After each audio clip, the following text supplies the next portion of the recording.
سلامونه، وخت بخیر.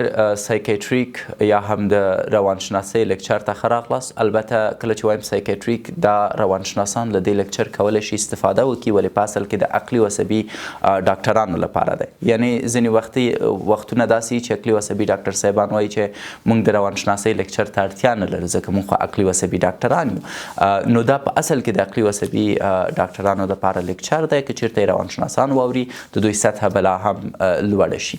نن د سایکوټیک ډیسارډر اړوند بحث کوو.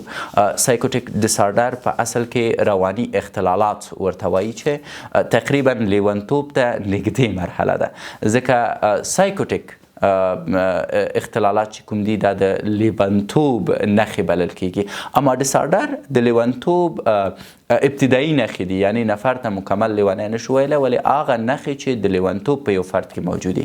ولې په هر حالت کې چیرته یو فرد ونشي کولی خپل سایکوټیک ډیسارډر په وخت سره له منځه یوسي، نو خدای مکه خبره تر لیونتوبه پورې رسېدلی شي. نو اکثرا هغه مریضان چې عقلي و عصبي ډاکټرانو ته راځي یا روانشناسانو ته ورځي، په دو باندې تاسو د لیونیانو ټاپه مه لګوئ، ځکه سایکوټیک ډیسارډر بیخي یوه بېله مرحله ده. هغه بیا د عقلي و عصبي برخې بیخي یو بیل لیکچر دی چې انشاءالله کله موږ د عقلي و عصبي تخصصي دورې لیکچرونه تاسو ته پیل کړه، بیا به ورباندې ستاسو سر خلاص شي. اوس د سایکوټیک ډیسارډر په اړه خبرې کوو چې مهمه مسله ده. په دې کې څلور مهمې نښې دي چې که تاسو یې په ځان کې وینئ نو ارومرو عقلي و عصبي ډاکټرانو ته مراجعه وکړئ، او عقلي عصبي ډاکټر صاحبان که چا کې ویني دا څلور نښې نو هرومرو دې د هغو درملنه پیل کړي. لومړۍ نښه چې شی ده دې ته وایي difficulty thinking clearly. فرد په واضح شکل په فکر کولو کې ستونزه لري، واضح فکر نشي کولی. مثلا یو ملګری ما ته راځي وایي چې د جمعې ورځ موږ ځو ننګرهار ته، میله ده، موږ سره ځې، اوس زه تصمیم نشم نیوی، صحیح فکر نشم کوی چې لاړ شم که لاړ نشم. یا یو نفر ما ته وایي چې ډاکټر صاحب پرون مې درته 11,000 روپۍ درکړې وي، چیرته دي ایښي؟ اوس ما ته واضح نه دي په یاد چې چیرته مې ایښي، شکي یم چې یا به مې کوټه کې ایښي یا به مې په دفتر کې ایښي. یا یو نفر راته وایي چې څه کوي، آینده ته د پلان څه دی؟ زه واضح فکر نشم کوی چې زما پلان څه دی. نو دوی واضح فکر نشي کوی، او کله چې انسان واضح فکر ونشي کوی نو په واضح شکل تصمیم هم نشي نیولی. پس دې ته هم پام وي چې دا دواړه مسایل سره وصل دي، دا دواړه مسایل سره نښتي دي. دوی واضح فکر نشي کوی، او دا چې واضح فکر نشي کوی د هغې له امله سم تصمیم هم نشي نیولی. ګډ ډیسیژن چې کوم ورته وایي، ښه تصمیم هم نشي نیولی. یو نفر ورته وایي ښه جمعې په ورځ میلې ته ځو که نه، اوس دا واضح فکر نشي کولی. په داسې حالت کې چې په کور کې مریض دی او دی اوس ورخطا دی چې داسې یو پیشنهاد شوی دی، نو رافتا وایي چې ځو. نو دلته چې دی پیسې ورکړي 2,000 روپۍ ملګرو ته چې جمعې په ورځ میله ده ورځو، هلته چې لاړ شي وایي دلته خو ما سره مریض پروت دی، نو وایي زه خو نه ځم. ملګري وایي چې موږ هم 2,000 روپۍ نه درکوو. نو نه واضح فکر کولی شي یوه نښه، نه سم تصمیم نیولی شي دوه نښې. اما درېیمه نښه هم شته دی، دا چې دوی حقیقت یا ریښتینې نړۍ د تخیلي نړۍ نه نشي جلا کوی. مثلا یو نفر وایي چې د باندې که چیرته لاړ شي عسکرانو لار دي تا وهي، نو دی د باندې نه ځي، پرته د دې چې فکر وکړي چې عسکرانو ولې ولاړ دي، د څه دپاره ولاړ دي، ولې ما ووهي. نو بیا هماغه خبرې ته راغلو. دا ټول لکه یو زنځیر سره ارتباط لري چې یو نفر که سم فکر ونشي کوی، سم تصمیم نشي نیوی. که سم تصمیم ونشي نیوی نو خو حقیقت د دروغو سره د دې فرق نشي کوی. او څلورمه نښه یې دا ده چې د دوی د دې درې شیانو له امله چې سم فکر نشي کوی او ورسره سم تصمیم نشي نیولی، او د دې ترڅنګ حقیقت د دروغو نه صحیح نشي جلا کوی یا توپیر نشي کوی، نو د همدې امله د دوی برخورد غیر واقعي او غیر صحیح، او د همدې له امله ټول ورنه خفه. مثلا دی راځي داسې یو ملګری دی چې څنګه رادن نشي، یو نفر په سر باندې داسې وایي چې څنګه یې بې ځایه خاندي، په کوم ځای کې باید چې سم سنګین کیني هلته سپک وي، په کوم ځای کې چې باید سپک اوسي هلته سنګین اوسي. نو د دوی رفتار د همدې درې مسایلو له امله ډیر زیات بدي، یا د دوی رفتار د همدغه درې مسایلو له امله چې ما پرې بحث وکړه غیر رسمي یا غیر واقعي اوسي. نو انشاءالله چې دا څلور نښې ستاسو په ذهن کې پاتې. د دې نه وروسته د دې خلکو علایمو ته راځو یا نورو نښو ته یې راځو. دا څلور په عمومي شکل باندې سترې نښې وي، ولې دوی درې نورې اساسي نښې لري چې هغه لومړی نښه یې ډیلوژن دی چې ورته معمولا غلط باورونه ویلی شو.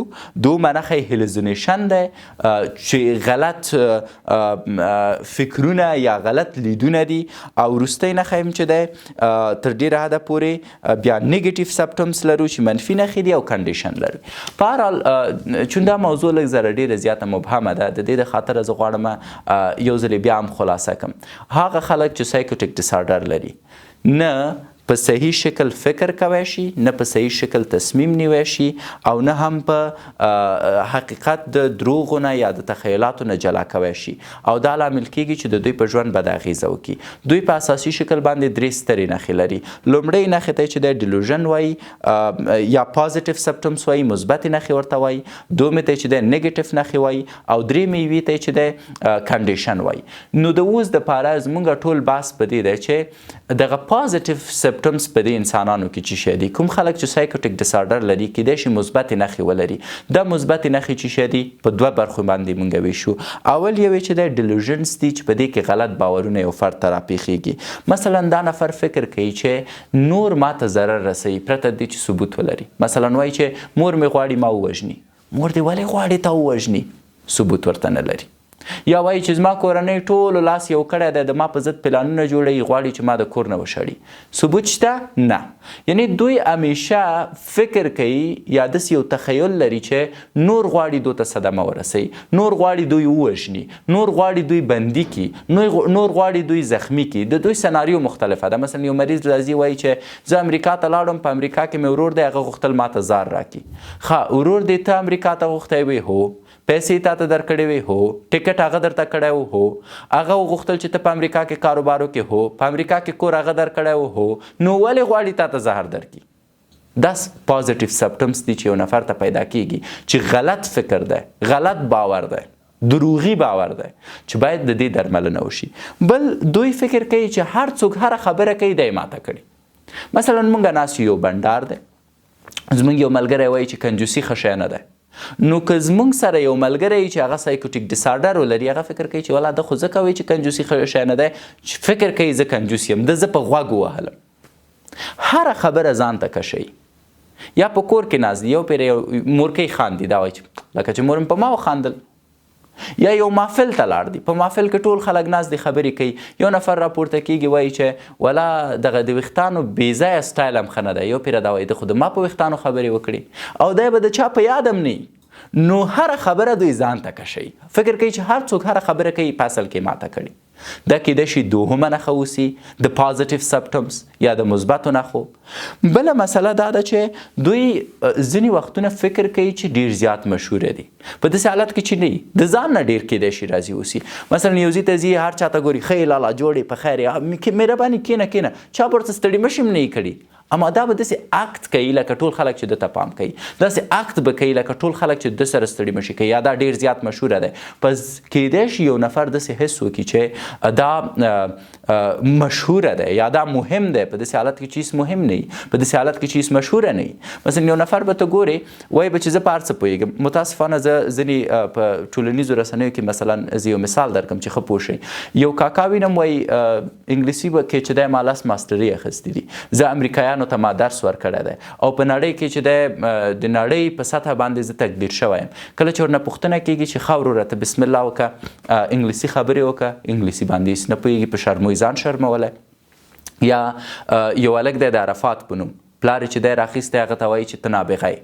اوس مشکل عرفات جان کې نه دی، او زه ډیر زیات خواشینه یم ځکه عرفات چې کله غټیږي او خپلې ویډیوګانې ګوري دی به ډیر دردیږي. د ده پلار په اصل کې سایکوټیک ډیسارډر لري، پلار رواني اختلال لري. ځکه په رواني اختلال کې د پازیټیو سپټمس یا د مثبتو نښو نه یوه نښه د هغه په پلار کې چې رامین جان نومیږي موجوده ده. دی فکر کوي چې ډیر مهم سړی دی، او دی فکر کوي چې زما زوی نابغه دی. دغه فکر چې غلط باور دی د مغز کې پیدا شوی دی. او متاسفانه زموږ یوټیوبران چې اوس پې بده ونه لګېږي، دوی ته نو خدای ورکړې ده. د ویو د خاطره چې دی د رامین د سایکوټیک ډسارډر نه استفاده کوي. او ډاکټر صاحب جمشید ته رساتم چې دی رامین جان د عرفات سره لاړو، اما ډاکټر صاحب جمشید رسا زما نږدې ملګری نه دی، ولې زه ورته ډېر زیات احترام لرم ځکه د واقعا افغانستان ته او د افغانستان نسل ته خدمت کړی. زه شخصا ډاکټر صاحب جمشید سره مینه لرم او واقعا د سړي احترام کوم، په ځانګړي ډول په فیزیک او ساینس کې چې کوم درسونه د ورکړي دي. هغه بیچاره دغه د ډاکټر صاحب جمشید رسا یو عادت تاسو ته وایم، زه نه پوهېږم چې ورسیږي خم نه دی، دی ډېر نرم انسان دی، ډېر نرم زړه لري او نه غواړي یو څوک د ځان نه خفه کړي. دی هلته ناست دی، ورته وایي چې خب رامین جانمی کسی که باید نابغه باشه ای از خود استاندارد داره، ای از خود اصول داره، اینمی استانداردها را عرفات جان پوره نمیکنه. نو په ډېر یو ښه انسانیت. اما زما هیله د ډاکټر صاحب جمشید رسا نه دا وه چې ویلي و چې رامین جان تو هم عرفات بان بیا که اول تداوی خودت کنی، ځکه چې رامین مشکل لري، رامین سایکوټیک ډسارډر لري، فالس فیم لري، فکر کوي چې ډېر زیات مهم دی په داسې حالت کې چې نه دی. نو یوه نه خطا کیدی شي. بهرحال دا مثال زه یوازې د دې د خاطر ورکوم چې تاسو په درس باندې ښه پوه شئ. زما موخه رامین جان ته توهین نه دی، اما زه بیا هم وایم د یو ډاکټر په توګه رامین جان که چېرته ماته راشي زه حاضر یم چې درملنه یې وکړم تر څو عرفات هم په امان کړي، دی هم په امان کړي. راځو بل ته دا چې یوه نښه کیدی شي دا اوسي چې یو فرد فکر وکړي چې دی په آیندې باندې پوهېږي او وړاندوینه کوی شي. مثلا زما یو ناروغه ماته راغلی وه، ماته ویلي چې د مارک زاکربرگ د فیسبوک رئیس نه دی، دی راته ښودو امی رئیس فیسبوک است، واتساپ مرا هک کرد و نمیخواد که ما کار کنم، از او خاطر ما دیگه موبایل استفاده نمی کنم. او خپل موبایل راخسته د موبایل کامرای چې دی په شکاستیب کلکه تړلی. او دختر چرا؟ مارک از این کامرا مرا میبینه، نمیال مرا تعقیب میکنه. خب اگه این کامرا را من شکاستیفش دور کنم چی میشه؟ مارک خبر میشه در افغانستان جنگ شروع میشه. نو دا هم روانی اختلال دی او دا د پازیټیو سیمپټمز نه پیدا کیږي. نو د کلکه د موبایل کامره تړلی، نه غواړي چې موبایل روښانه کړي او فکر کوي چې د دې کامرې تړل او د موبایل نه روښانه کول د افغانستان د بل بحران نه مخنیوی کوی شي.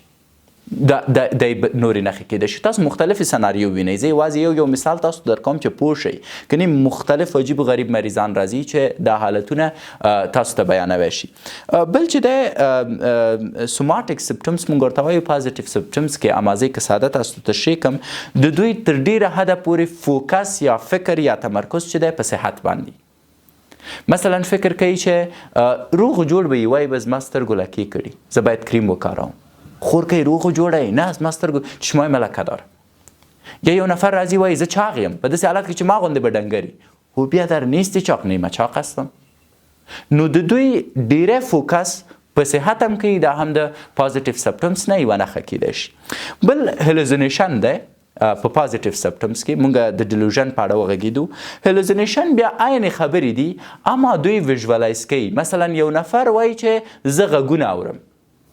یو مریض راځي ما ته وایي که دکتر صاحب وقتی که شب شوه یک نفر کتمه گپ میزنه، صدایش میشنوی؟ بله. چی برات میگه؟ برام میگه که من دوستت هستم، از آینده برای من میگه. حالا گپایش میشنوی؟ آینه میالم کتمه گپ میزنه.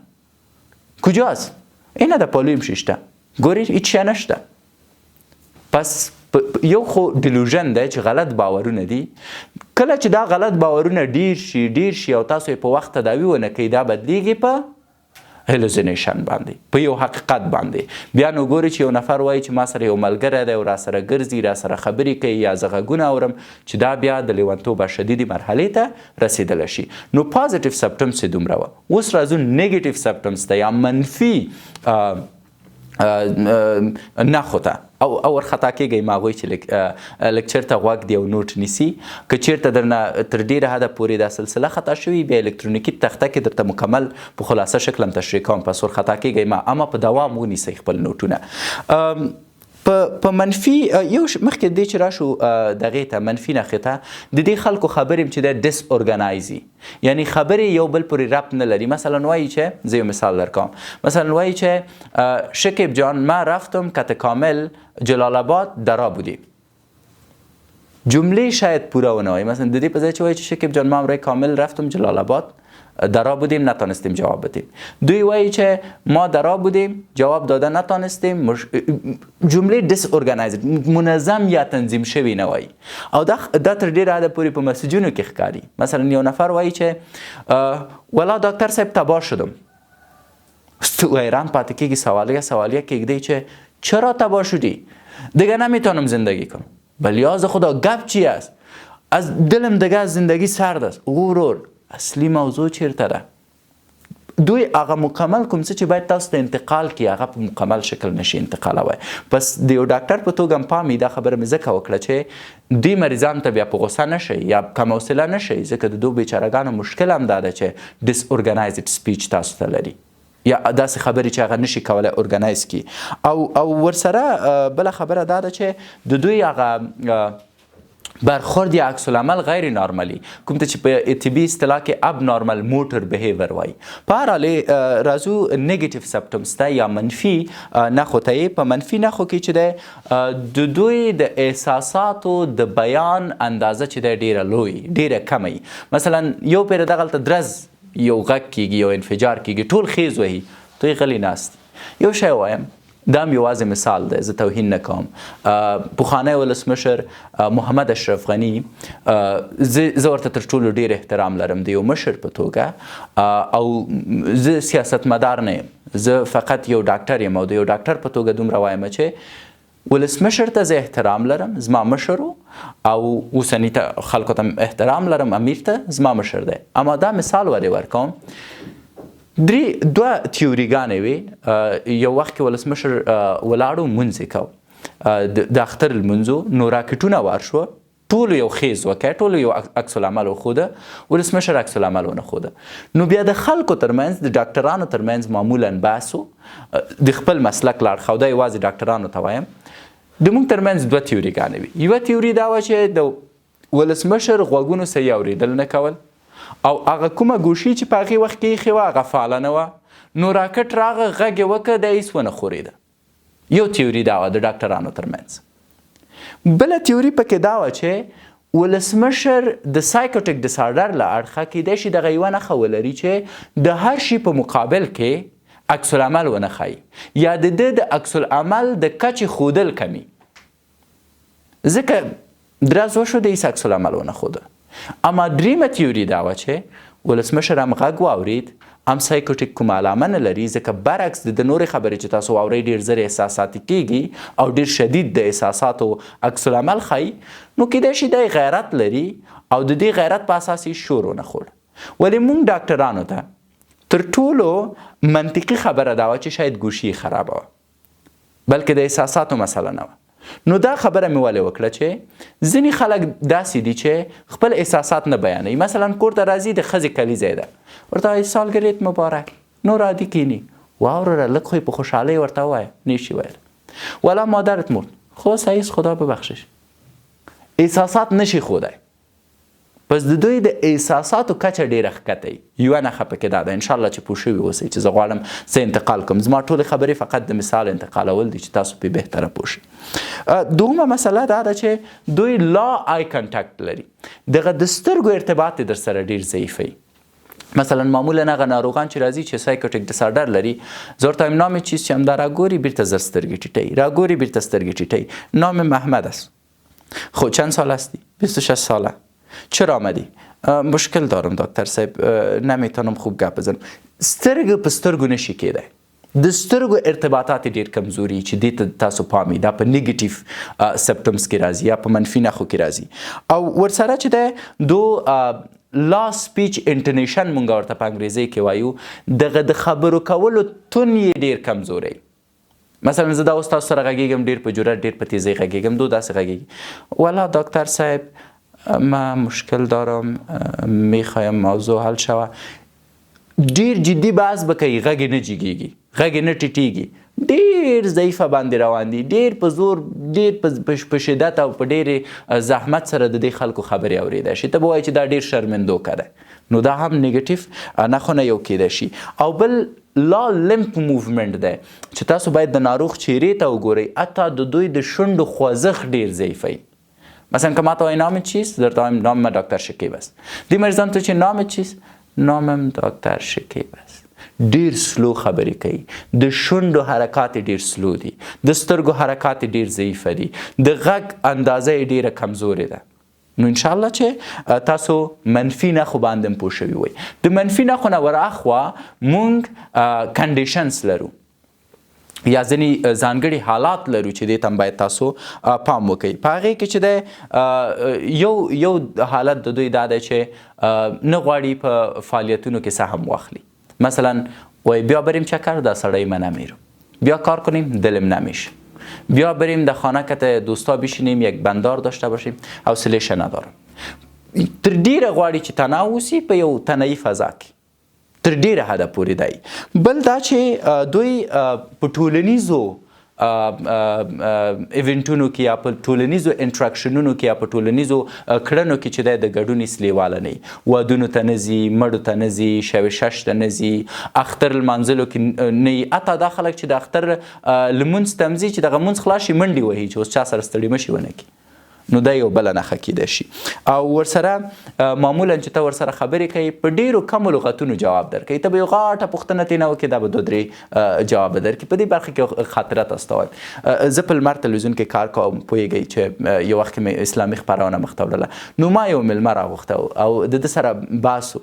نو ما ورنه پوښتنه کوله چې دغه اسلام کې چې دی معمولا د رشوت اخیستلو په اړه که راته معلومات راکوي. نو ده به ویلی چې اسلام کې رشوت اخیستل حرام دي، ختم، نور څه نه وایي. نه، ولې حرام دي؟ د دې د خاطره چې خدای پاک ویلي حرام دي. نو دوی ډیر کم بحث کوي او د دې خلکو سره ډیر تاسو زړه خورئ. تاسو به یوه غاټه پوښتنه ترې نه کوئ چې حداقل 3 دقیقې جواب درکړي، د دوی جواب به 2-3 کلمې. دا هم کنډیشنز کې راځي چې باید ورته متوجه اوسئ. تر ټولو مهم یوې شیزوفرینیا ټایپل ډسارډر و چې پکې 6 نښونه که چېرته یو ناروغ 3 نښې ولري نو دا ستونزه لري. او د دې ترڅنګ ډیلوژنل ډسارډر موږ تاسو ته تشریح کو. په ډیلوژنل ډسارډر کې ما ویلې چې حتما یو فرد یو ډیلوژن لري، حتما یو فرد یو غلط فکر لري او هغه فکر مخته بیایي. لکه مخکې مې چې مثال درکړه د عرفات پلار چې رامین جان نومیږي. او ورسره موږ بریف سایکوټیک ډسارډر درلوده چې په دې کې اساسي خبره دا ده چې ناروغ کیدای شي یوه مثبته نښه ولري او یوه منفي نښه ولري او د دې له امله دا ناروغي ورته پیدا شوي. په ټوله کې اوس د درملنې په اړه غږیږو. که چېرته یو نفر سایکوټیک ډسارډر ولري، څنګه موږ د دوی درملنه کوی شو او څنګه د دوی ستونزې نه دغه فرد د دې ستونزې نه بېغمه کوی شو د یو ډاکټر په توګه. اول سوشل اپروچز دي یا ټولنیز اقدامات دي چې موږ باید ترسره کړو. سایکوټیک ډسارډر کې عقلي او عصبي ډاکټران ډېر فوکس په درملو کوي، خو برعکس زه ډېر فوکس په سوشل اپروچ کوم یا په ټولنیزو اقداماتو باندې. ځکه هغه انسانانو ته چې سایکوټیک ډسارډر پیدا کیږي دوی هغه خلک دي چې د ټولنې نه لرې پاتې شوي دي، دوی هغه خلک دي چې کم ملګري لري، دوی هغه خلک دي چې کورنۍ کم ارزښت ورکوي، دوی هغه خلک دي چې په دفتر کې ډېر زیات ورته پام نه کیږي، تر ډېره حده پورې یو بد مدیر لري او یو بد مدیر کولی شي تاسو ته رواني اختلالات پیدا کړي. ما ډېر بد مدیران ازمایلي، خدای تاسو ترې نه وساتي. بهرحال لومړی موضوع هوم کیرز دی. کورنۍ باید د فرد ته پام وکړي، کورنۍ باید د فرد ته ناز ورکړي، کورنۍ باید د فرد خبرې واوري، کورنۍ باید د فرد فکر ته ارزښت ورکړي. ما یو مریض درلوده، دته سایکوټیک ډسارډر پیدا شوی، یو ځوان و 19 کلن. کله چې راته راغی ورسره مې خبرې وکړې، د تر ټولو غټ درد دا وویلی دکتر صاحب امی مادرم هر روز میگه که بچه خالت است کجا رسید تو کجاستی. باز که میگه من میایم میگم مثلا مادر جان یک پلان دارم میخوایم تجارت شروع کنم، میگه کلی تو به تجار نمیمانه. نو کله چې کورنۍ تا ته پام ونه کړي، کله چې کورنۍ ستا ستونزو ته پام ونه کړي، تا ته سایکوټیک ډسارډر پیدا کیدای شي. کوچنیو ماشومانو ته سایکوټیک ډسارډر پیدا کیږي. ولې؟ یو ماشوم دی په کورنۍ کې دی، همدا مور یې راجیږه شي، مغزی خراب دی. مثلا ښځه پرته ده، خاوند ورته وایي چې بخې به ما تخم پخته کړو، جنۍ راجیږي، ښځه راجیږي، د ایسو تخم پخته کړم، ټانګ اول خپل ماشوم په سپېړه وایي. په خاوند یې زور نه رسېږي، غچ چې دی د ماشوم نه اخلي. نو پام وي چې لومړی مسله هوم کیرز دی. باید کورنۍ دې مریضانو ته ډېر پام وکړي، باید کورنۍ د دې مریضانو ډېر خیال وساتي. دوهمه مسله پکې CBT ده، کاګنیټ بیهیویر تراپي. په اړه موږ ډېر بحث کړی، بیا پرې نه غږېږم. سلف مانیټور پکې بله مهمه مسله ده. سلف مانیټور زموږ روانشناسان کیدای شي ډېری اصلا ونه پیژني. سلف مانیټور کې تاسو څه کوئ؟ ناروغ ته وایئ چې څنګه د خپلو غلطو فکرونو سره مبارزه وکړي. مثلا ناروغ ناست دی ټول خبرې کوي، یو نفر یو بده خبره کوي، ناروغ فکر کوي چې دا بده خبره یې درته وکړه. اوس په سلف مانیټور کې ته هغه ته وایي چې کله داسې فکر درته پیدا شو لومړی له ځان نه پوښتنه وکړه چې احمد ولې ستا په اړه غلطه خبره وکړي، د هغه ګټه څه ده؟ او که احمد د تا په اړه غلطه خبره کوي نو ولې در سره ملګرتیا کوي؟ سلف مانیټور معنا دا ده چې د ځان ساتنه. مثلا ما یو ملګری ده، ما تو والا در می دفتر یک مدیر داریم خیلی بد است، می صبح میرم یک گپ میزنه کل روز ما خراب میشه. تو خود دکتر هستی بگو چی کنم؟ مارتا ویل که مشکل تو داری. ولی ز مشکل دارم؟ چون تو خود سلف مانیتور نمی کنی.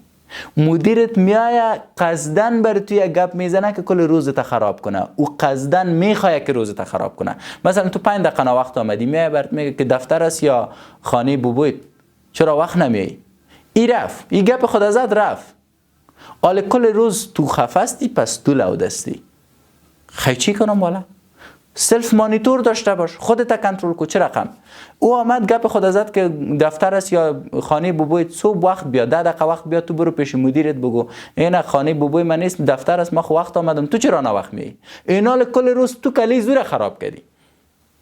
پس سلف مانیتور خیلی مهم است. نو زه خپل دفتر کې دومره راپورې نخیتل چې آخر ټول تیروتنې مې خپل خلاص کړې.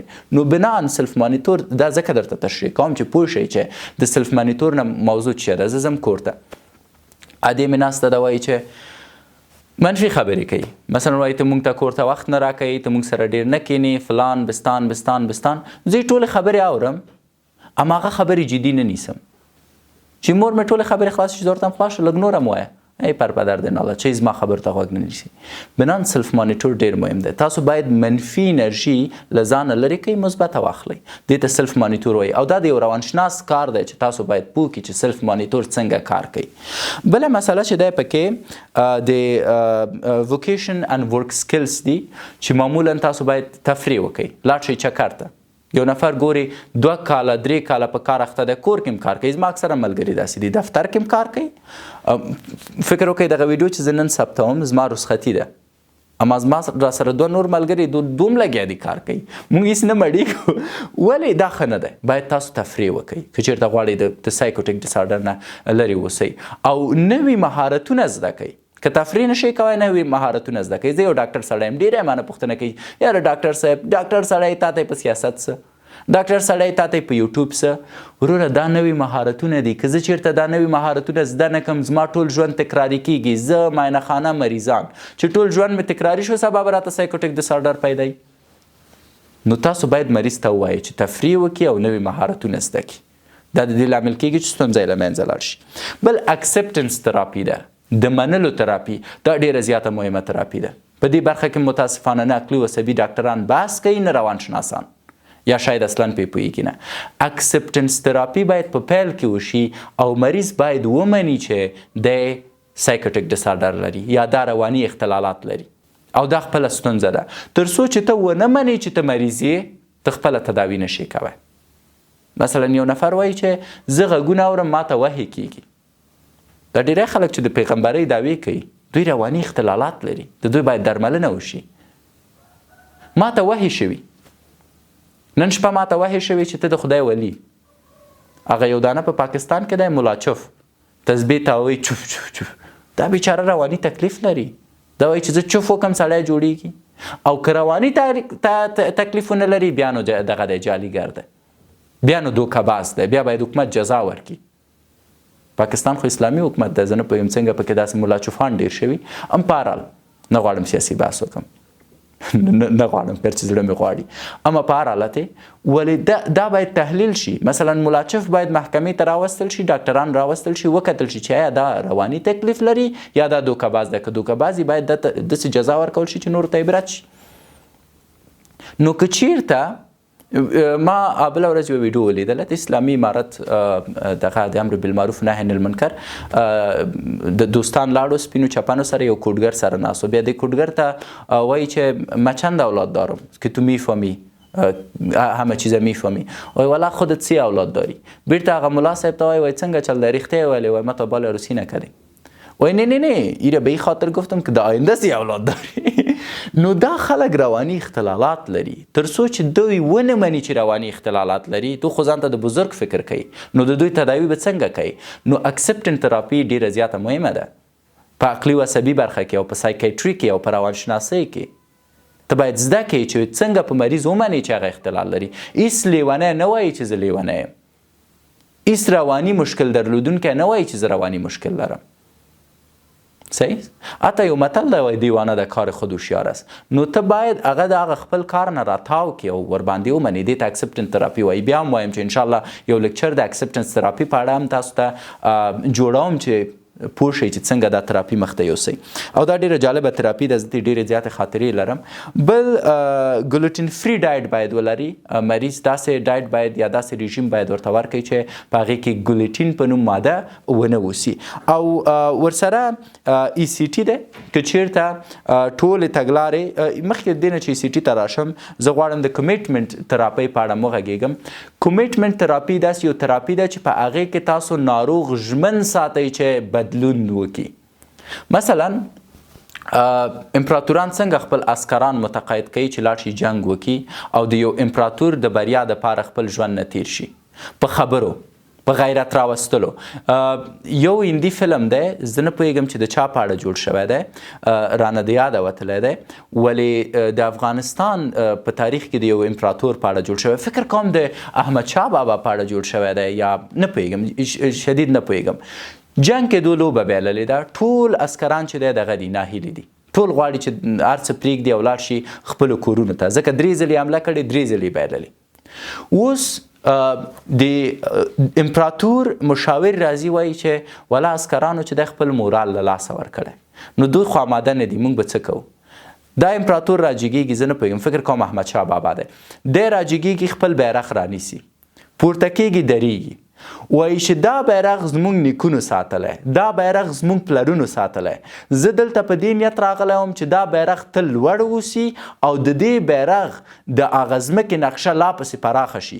که تاسو بې غیرته غواړئ چې دا بیرغ ولویږي، صحیح ده، موږ بیا حمله نه کوو، ځئ چې ټول ځو تړپ بیرغ غورځئ. چې کله بیرغ غورځئ، مخکې د دې چې په ځمکه وغورځېږي، خلک او عسکران رامنډه کوي، کلک بیرغ نیسي او چغې کېږي، نارې تکبیر، ټولو کې جوش راځي او منډه ده، حمله ده، او هغې جنګ کې کامیابه کیږي. پس دې ته څه شی وایي؟ دې ته کمیټمنټ تراپي وایي. ته د یو روانشناس په توګه او ته باید د یو عقلي و عصبي ډاکټر په توګه د خبرو داسې ځواک ولري چې کله ته خپل مریض ته خبرې کوي، د هغه وینه په جوش راشي او وایي چې بلې زه د دې ډاکټر خبره منم، زه دې ډاکټر سره ژمنه کوم او په هغې ژمنه باندې وفا کوم. ډېری مریضان دي، یو ځوان هلک په لیاز د خدای 15 کلن هلک تابلیتکه وهل او پریگابلین ماته راوست. نو اول که چا راغی داسې کېناست، خو ډاکټر چیګه پاس، خانه خیرتي است. د داسې فکر کوله که دی به ما باندې که نه دغه باید وکړي، پاچاهي باید وکړي. اوس که ته داسې یو کمزوری ډاکټر اوسې چې هغه د کمیټمنټ تراپۍ نه خبر نه وي، نو ته د هغه د خبرو د اغېزې لاندې راځي او ته وایي هیچی بیادب است، من تداوی زیر نمیکنم ببرش. من یو پیرم مور ته ویلم مادرجان پدرجان شما براین، هغه چې ووته دروازه می کلف کړ. دا هلک ته مې ویل خود زیاد بدماش فکر میکنی، فکر میکنی از مکه د بیشتر آرامی هستی. په همدې الفاظو چی داری تو؟ زور داری؟ جنگ میکنی؟ تو دې مره من چی میکنم؟ دان دندان ته میده میکنم یا نه؟ یو پیر هلک د داسې کېنستلو نه داسې شو. کله چې داسې شم به مرتاله ملکه، اگه واقعا تو زور داری ایره بگو که چقدر پیسه داری. اگه واقعا تو زور داری ایره بگو که بچه خالد ده کجاست، تو ده کجاستی. یا پیرالک به غار شروع کرد، والا دکتر صاحب من یکی را دوست داشتم، بازو مرا علاقت سایکو سی پیر دست خود زدیم، باز یک اندیوالم گفت بیا که غمت کم شوه، بیا تابلت که بزن، حال عملی شدیم. بنان کمیټمنټ تراپي ډیره زیاته مهمه ده دوستان، ورته پام وکړئ. اوس که د دې ټولو تراپیانو او زحماتو سره ناروغ نه جوړیږي، بیا په تراپیو کې ای سی ټي لرو. ای سی ټي څه دی؟ برقي شاک دی. بیا نور مونږ ناروغ بیایو، لاس او پښې ورته تړو د ده د مغز د 2 حصو ته چې شقیقې دي دلته الکترونیکي شاک ورکوو چې د ده مغزه یو پیره رفرش کو. اما د دې برخې سره موږ درملیزه برخه هم لرو چې درمل هم ورکوی شو او په درملو کې چې د انټي سایکوټیک ډېر زیات مهم درمل دي په افغانستان کې کلازپین ډېر زیات رواج دي. نو له دې سره د سایکوټیک ډسارډر لیکچر پای ته رسیږي. انشاءالله چې یو څه مو ترې نه زده کړي ما کوشش وکړه چې بحث ډېر زیات ساده کړم. هغه دوستان چې عام خلک دي او غوښتل په دې اړه پوه شي که چېرته غواړي بحث ساده شي یا کوم وړاندیز او نظریات لري حتما دې راته کومنټ کې ووایي. هغه دوستان چې عقلي و عصبي ډاکټران یا محصلین دي دو هم کولی شي خپل نظریات را سره شریک کړي. په عین حالت کې یوه هیله دا ده چې یوټیوب چینل سبسکرایب کړئ. مهمه نه ده که په فیسبوک کې اوسئ را سره یا نه اوسئ هسې هلته چې د مینوال ډېر دي. اما چینل ځکه سبسکرایب کړئ چې دغه لیکچرونه زه غواړم ډېر کم او ستاسو اوسېدل ما تشویق کوي چې دا کار بهتر او په ښه شکل سره وکړم. تر بیا مو الله مل ښې چارې.